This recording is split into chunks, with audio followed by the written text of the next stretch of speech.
E aí, pessoal, de boa?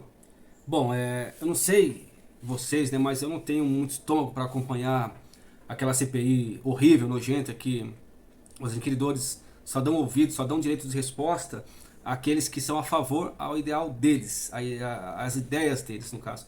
Eu acredito que as coisas deveriam ser diferentes, né, que todos deveriam ser ouvidos, né. Por exemplo, o cara faz uma pergunta lá, e segundo eles falam: eu faço uma pergunta objetiva e quero uma resposta objetiva. É só sim ou não. Eu ouvi um exemplo do Zé Maria Trindade, né, que eu acho legal as ideias dele, ele é bem inteligente também, né? E ele disse lá o seguinte, né? Se o policial perguntar para você, que está me vendo agora, você continua batendo na tua mãe? Responda sim ou não, é o objetivo. E se você falar assim, não, isso significa que você confessou que você batia na sua mãe, mas aí você parou de bater, né? E se você disser sim, você tá ferrado do mesmo jeito. Então quer dizer, tem que ter uma justificativa. Tem que ter, sabe, sei lá, a pessoa tem que responder justificando, argumentando, provando, né? Aquilo que tá falando. Não adianta ser só sim ou não. Se você responder sim ou não, você vai estar respondendo aquilo que eles querem, né? Aquilo que eles acham que é interessante. É complicado essa CPI. Fora a sacanagem que fizeram com a doutora, né? Até acho que a Juliana Paz, né, ela argumenta a respeito que ela fica revoltada com a falta de respeito, né, que fizeram lá com a doutora, deixa eu ver aqui, com a Nise, né, Nise Yamaguchi, né, o pessoal fazia perguntas para ela e, sabe, não deixava ela responder, cortava. O Otto, não, o Otto veio depois eu falo do Otto, né, o presidente Omar Aziz teve a capacidade de dizer para a população que não acreditassem nela, na Nise, que acreditassem nele, que é um babaca, né? Foi mal, cara, mas você é um babaca. A gente tem que respeitar as pessoas, né? Tem que respeitar. Ela foi lá como convidada e nem assim vocês respeitam só porque ela é contra a opinião desses caras, pelo amor de Deus.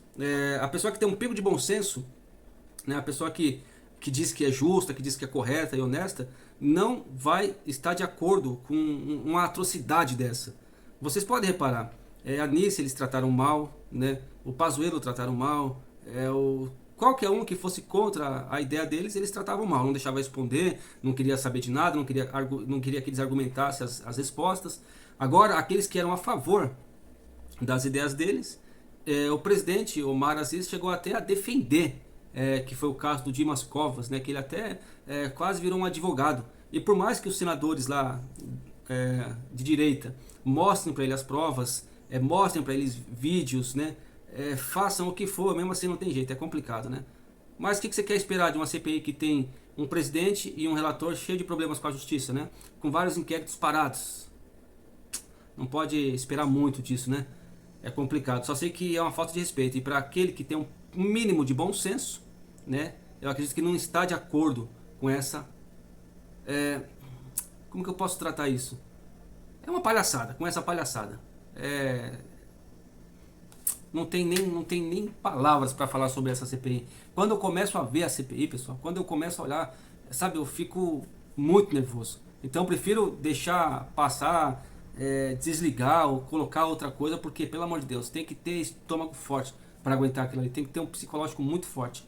Porque se eu tivesse lá, meu amigo, eu já chutava o pau da barraca, eu já falava assim: meu amigo, você não quer que eu responda nada, então por que você me chamou? Vocês perguntam e quando eu vou responder vocês cortam. Vocês querem ouvir ou não? É incrível, cara. E quando as pessoas respondem lá, eles falam que é mentira na cara dura, você tá mentindo.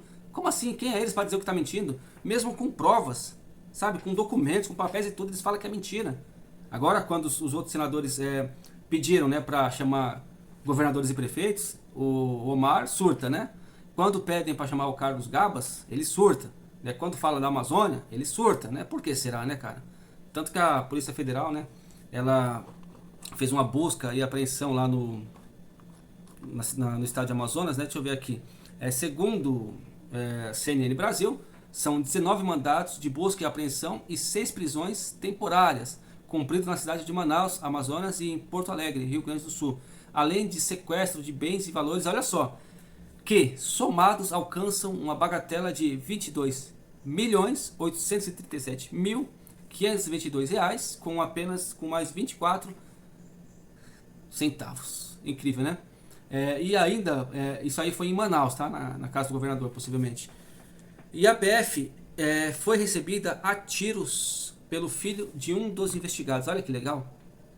Não, é o caos, né, gente? O mundo, o Brasil tá tá ferrado. Olha só, ainda segundo a PF, contratos das áreas de conservação, limpeza, lavanderia hospitalar e diagnóstico por imagem firmados em janeiro de 2021 pelo governo amazonense para o hospital de campanha têm indícios de montagem e direcionamento de procedimentos licitatórios, prática de sobrepreço na prestação de serviços contratados. Olha que lindo.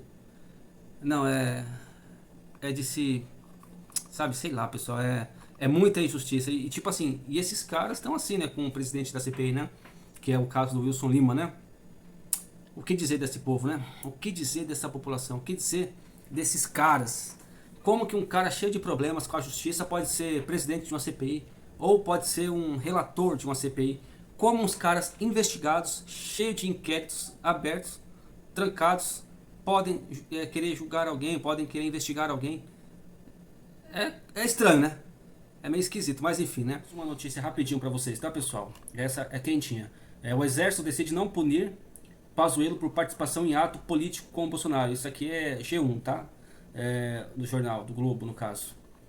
Vamos lá. O comandante do Exército avaliou que não houve transgressão disciplinar e arquivou o caso. O Estatuto das Forças Armadas proíbe que militares da ativa participem de atos políticos, né? Segundo o G1, né? E possivelmente é uma lei. Mas vamos ver a carta que isenta o general de quaisquer problemas, né? Vamos lá. Acerca da participação do general de divisão Eduardo Pazuello em evento realizado na cidade do Rio de Janeiro no dia 23 de maio de 2021, o Centro de Comunicação Social do Exército informa que o comandante do Exército analisou e acolheu os argumentos apresentados por escrito e sustentados oralmente pelo referido oficial general. Desta forma, não restou caracterizada a prática de transgressão disciplinar por parte do general Pazuello. Em consequência, arquivou-se o procedimento administrativo que havia sido instaurado. Brasília, Distrito Federal, 3 de junho de 2021, Centro de Comunicação Social do Exército. Mas enfim, pessoal, o pessoal tá com medo, né, que aconteça algum problema assim entre o Exército e a política, tal, porque tem muitas pessoas do Exército no governo, tal, em cargos estratégicos, beleza? Mas assim, pessoal, vou falar por mim, tá? Eu confio mais em um general, em um capitão, no Exército, na aeronáutica, do que num político, né? E você? Pessoal, eu vou deixar, na verdade eu não ia nem falar tudo isso, mas eu vou deixar um áudio aí a respeito do que o padre Marcelo Rossi, um áudio feito por ele mesmo, né? Ele disse o que ele acha da esquerda, do Lula, né? De toda essa bagunça aí. E eu gostaria que vocês ouvissem esse áudio, né? Para vocês refletirem também nessas palavras, beleza? Fiquem com Deus, pessoal. Fiquem com Deus. Ouçam esse áudio e até o próximo vídeo. Eu trarei mais notícias para vocês. Um abraço. Tchau, tchau. Nós estamos num momento muito delicado da história do nosso país. Talvez não haja em nossa história um momento tão preocupante como esse aqui. Nós temos visto nos últimos anos o país mergulhando numa crise moral. É uma crise financeira, é uma crise política, mas antes de qualquer coisa, ela é uma crise moral. Você que fez o módulo História da Igreja comigo, você já tem mais fundamento e mais discernimento, porque eu te trouxe informações das raízes da maioria dos partidos de esquerda. Eu não consigo entender líderes evangélicos que se dizem marxistas ou socialistas. Por quê? Eu já contei essa história aqui inúmeras vezes. Eu sou descendente de russos e polacos que fugiram da Revolução Comunista em 1917. O meu avô chegou aqui no Brasil 2 anos antes. Meu bisavô, já crente, correu de lá. Por quê? Porque essa revolução, ela implantou o comunismo em muitas nações, como Polônia, como Ucrânia, como Romênia, entre muitas outras, e simplesmente eliminou, extirpou, extinguiu as religiões onde quer que essas nações estejam sendo dominadas. Eles prenderam pastores e eles mandaram pastores para Sibéria para morrer de frio, para serem torturados e morrerem congelados. o bloco da União Soviética, ele mergulhou numa densa treva espiritual, numa densa escuridão espiritual por 70 anos. Você chega na Rússia hoje e tenta pregar o evangelho, as pessoas não têm ideia nem de que seja Jesus. E essa filosofia é a filosofia que move todos os partidos de esquerda. Os ideais desses partidos são os mesmos ideais de Karl Marx, são os mesmos ideais de Engels. Na loucura das suas ideias revolucionárias, eles começaram a pregar e a ensinar que a desigualdade social que eles deveriam combater começa na família. Eles começaram a dizer que antigamente, se você lê a literatura que fundamenta as ideias desses partidos, eles começaram a pregar que a desigualdade social ela começa na família, porque lá atrás, segundo eles, quando nós viemos dos macacos, não havia marido e mulher. Todo homem era de toda mulher era de todo homem, e os filhos não eram de ninguém, os filhos eram de todos, como os animais. E todos dividiam e compartilham tudo aquilo que eles tinham.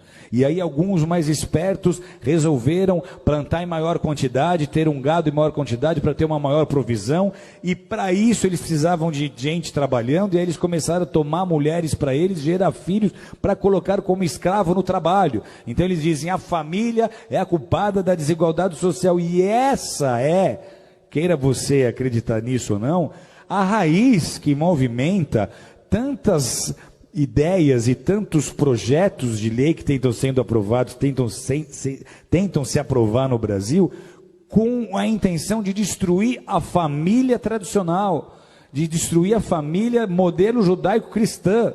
Esses são os partidos, amados, que estão imputando na educação as cartilhas de gênero sexual, como nós temos vendo, de ideologia de gênero.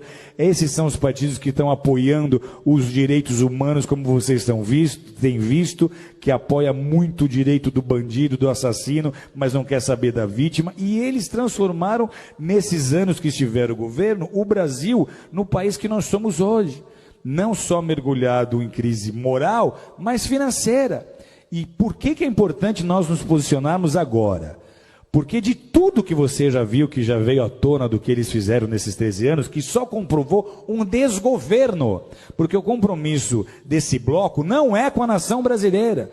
Eles nem usam a bandeira do Brasil, eles usam bandeiras vermelhas. Por quê? Porque lá em 81, o nosso ex-presidente Lula se juntou com Fidel Castro, eles formaram o Foro de São Paulo. O Foro de São Paulo tinha o ideal, lá em 81, de transformar todas as nações da América Latina em nações socialistas, em nações comunistas, e eles conseguirem, então, unir essas nações e edificar uma espécie de União Soviética na América Latina. Parecia uma ideia utópica, só que olha a que ponto eles chegaram.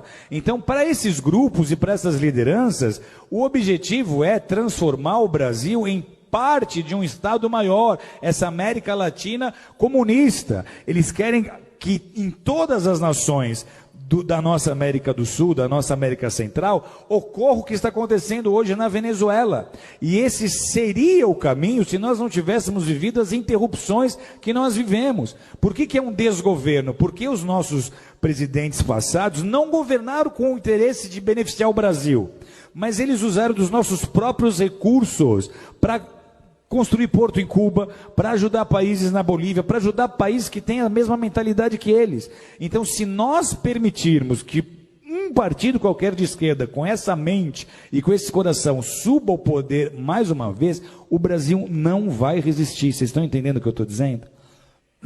O Brasil não vai aguentar. Financeiramente vira caos. Vira caos, porque a economia para estar ativa, ela depende de investimento externo. Os investidores não vão botar dinheiro num país em que eles não têm confiança, ok? Então, se sobe um líder de um partido desses e ele tenta botar um bom ministro da Fazenda para tentar convencer os investidores de que tudo vai dar certo, isso não vai funcionar. Vocês estão entendendo ou não? Então, vira caos. A grande preocupação qual é? Se esse governo agora, essas eleições agora, sobe um partido como esse, a crise que nós estamos vivendo, ela é tão séria que a gente teme de verdade até uma revolução. Porque vai ser muito fácil as pessoas do centro, oeste, sul e sudeste não aceitarem esse governo. Vai ser muito fácil nós começarmos a ver manifestações políticas sérias. Vai ser muito fácil a população começar a exigir uma intervenção militar. Uma intervenção militar era um assunto nem cogitado em rodas de bar há 2, 3 anos atrás, mas hoje está se tornando um assunto em pauta. Porque se nada acontecer, amados, alguém aqui conhece alguém que morou na Venezuela, que veio da Venezuela? A Venezuela, até muito pouco tempo atrás, era um país próspero. Eles têm petróleo. Sabe o que falta hoje na Venezuela? Falta papel higiênico. Sabe o que aconteceu há 4 anos atrás? Eu estou numa sauna, no Vale Nevado, conversando com um venezuelano que tinha ido esquiar. E ele conta, a Venezuela está faltando papel higiênico, isso há 4, 5 anos atrás. E eu falo, mas como é que começou isso? Ele fala, começou como está acontecendo com o Brasil. Começou trazendo médicos de Cuba. Então, tudo que eles fizeram na Venezuela, eles iam tentar fazer no Brasil. Se nós dermos a oportunidade deles subirem ao governo de novo, não será mais como foi da primeira vez. Você não vai ver o Lulinha paz e amor. Você vai ver o Lulinha revolucionário que vai tentar implantar o modelo político que ele acha que é o melhor para o Brasil.